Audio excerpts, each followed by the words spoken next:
So let's get into Atlanta. Let's talk about it. You've got some single family, but I think what really got me excited about your presentation was when you were talking about building commercial. How did you, and then you just got through saying with your brother's doctor of development, now y'all can build skyscrapers. You said you picked 3 days: skyscrapers, airports, and hotels, or both hospitals. What the living hell are you doing? We do everything.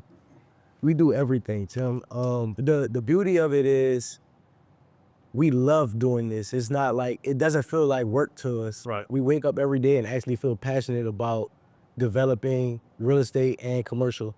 So in Atlanta right now, we have done so many different types of projects. We've done 20 Chase Banks. We've done Is that one of the remodel things you were doing, or the new construction?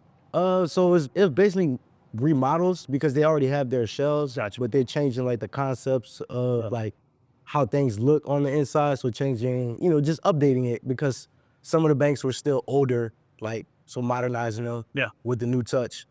Then we have several projects currently that we're working on with the Atlanta public school systems. So we're going in and updating a lot of their theaters and like recreational spaces. We're developing furniture stores, like we built one from the ground up in a historical area of Cascade in Atlanta. So, Well, but just to interrupt, are these, how do you set this up? How big is your team? Is this one holding company that does all this stuff? Or is it each vertical is its own little company and you have management and a different leadership head in each company? Like, yeah. because what I'm hearing, I'm like, man, this guy must have 10,000 employees. But at the same time, if you're a good hustler, maybe you have a team of 5, So the boardroom taught us not to be hustlers. That's what I just learned too, yeah. To go from being a hustler to a CEO, changing that mindset, right? I'm able to pop up and catch a flight to Dallas at 1 a.m. in the morning, same day. I booked my flight yesterday. Awesome. Aristotle forgot to. Yeah, he did. I'm I told him, I was like, man, you're supposed to be here. But that's how I'm able to pop up and come here. My brother Justin, he just landed in Tulum. So he's in Tulum, right? But the business is still flowing, still You operating. got the short end of that stick, man. What you mean? You're in Dallas and he's in Tulum. Time out. My flight leaves tomorrow morning, Tim. Oh, Yeah, I'm flying to Tulum at 7 a.m. Are you into data centers yet? Say it again. Are you into data centers yet? No. So don't leave, stick around, because one of our future guests, Will Crozier, he was a multifamily investor. And now he's shifted into data centers and Bitcoin mining and then using oil and gas and all that. That's that podcast. I love it. But it sounds like you're into anything that's green. Oh, yeah. That's a good conversation. I'm a pure entrepreneur for sure. Bricks and green. I love it. So, Bricks and green. That's a little suspect. I guess that's more like a pot shop. Anyway. Okay. So you were in the process of saying what your team was before I said you guys are short end of the stick for the Tulum thing. Yeah. So continue. Got it. So we have our family trust, right? But then we also have the different businesses that operate on their own. So we have our investments, right? So all of our real estate portfolio that we have in-house. Then we also have a real estate brokerage. So we are our own brokerage. So we have agents under us, but we're more like a smaller boutique brokerage.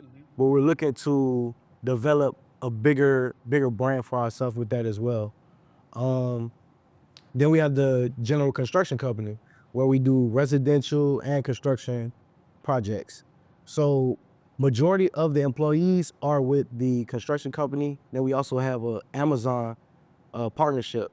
So DSP, the vans that come and deliver the packages, those are partners through Amazon. So we have a fleet of vans. So that's about 200 employees right there as well. Wow. So yeah, between all of that, we probably have about 500 employees. That's great. Yeah. What's been the biggest challenge growing that? Because you're not an old guy. That's what I was gonna say. It's already up, but this is where you have to be like humble enough not to be bitter or jealous or whatever, because it's like you seem like a young dude and be able to grow and scale. That's awesome. Honestly, and just to be real, I'm a young black man, right? So that's always like, it's almost like 2 strikes automatically on me, right? When I walk into a room, sometimes we don't get the best, you know what I'm saying? It's just real. Yeah. Not everybody is like that, but sometimes. It's like when I wear my boots in New York. Yeah. The Blackstone guys kind of look at me like, What's going what on? the hell is this redneck? We come in, sometimes we have our sweatpants, we got our chains on, right? We can switch it up and put on the suits and stuff like that as well, but this is what we're comfortable in. Right. But where we shine at is what you said earlier in the podcast. It's our education. Yeah. We know what we're talking about. You can't count us out for anything. You get what I'm saying? So that's kind of our approach to it and how we deal with those type of. Did you start in real estate? Yes. I think at least, and you can tell me I'm full of shit or tell me I'm wrong, but at least from what I've seen or I've heard or the conversation I had the last 15 years about minorities or gay, straight, gender when it comes to real estate is, at least from my perspective, is nobody cares. It's like, how much money can we make together? Yeah. Black, white, straight, whatever, who cares? That's the importance of relationships. But if you have that mindset and then you expand that into other businesses, it's almost like the limiting beliefs that maybe other industries have. I would assume that maybe you've already broken through that because you already have success in real estate. I think for me, I always go back to when I was in the Marine Corps. Green and dark green.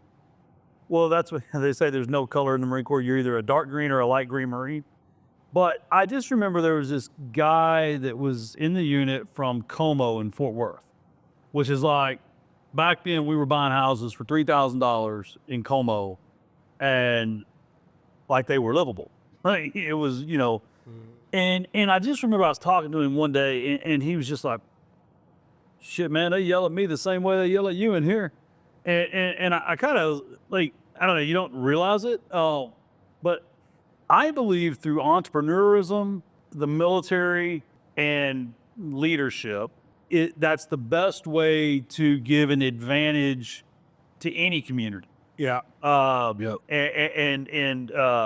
that goes for economic differences, racial differences, religious differences, way of life differences, and I almost said fatherhood, but I kind of dialed that back. It's like the military, it's like the great equalizer. It's like, man, like you bleed red, I bleed red.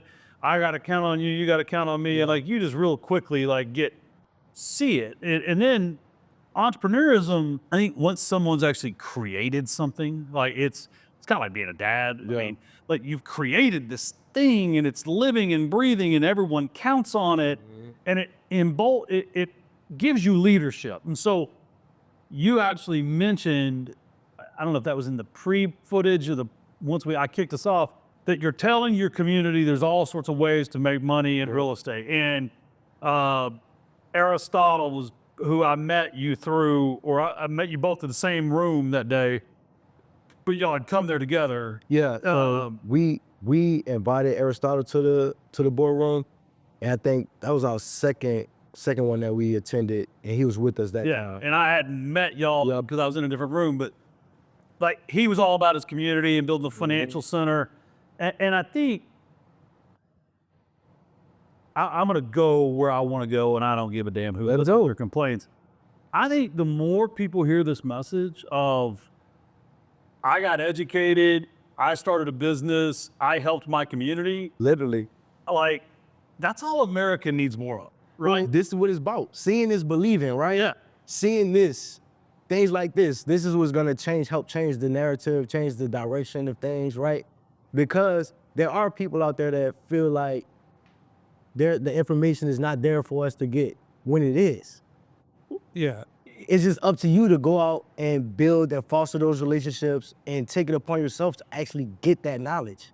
Well, to your point about education, like, I'm a big fan of smart is smart.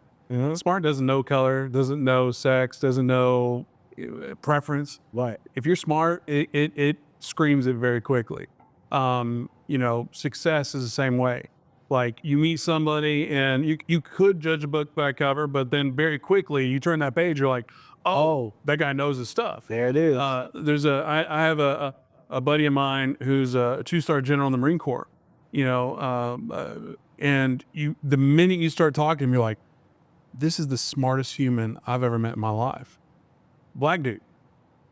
But once you start talking to him, you no longer see color. Yeah. It's the same thing here. It's like, I see success, I see education, I see smart. You say smart is smart, but also I think it is important to acknowledge that bias is biased, and bias exists at all levels and with all things. I mean, it could be the way you dress, it could be the color of your skin, it could be whether you're a man or a female. I joked about this earlier. I was talking to a guy yesterday who had a degree from University of Phoenix on LinkedIn. I'm like, really? Right.